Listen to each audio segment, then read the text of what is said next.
Ауыз бекіткен адам және ауыз ашатын кезде дәретті болу шарт деген елдің ішінде сөз бар. Сол үшін кейбір адамдар намаз оқымаса да, ораза ұстағаннан кейін ауыз ашар уақытысында және ауыз бекітер уақытта дәрет алып қана ауыз ашып жүргендер бар. Ондай бұйрығы жоқ.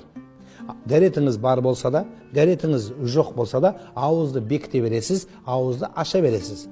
Және дұға оқитын кезде елдің бәрі тұрып, яки болмаса отырып, немесе қыбылаға бұруды әдет етіп айландырып бара жатырмыз. Қалай ыңғайлы, солай жасай бересіз. Яғни міндетті түрде су ішетіңізде тұрып жасау қажеті жоқ. Бұған қоса айтқан болар едім. Бұл жаратқанға дұға болғандықтан, бұны әркім өзі ниетін айтқан жақсы.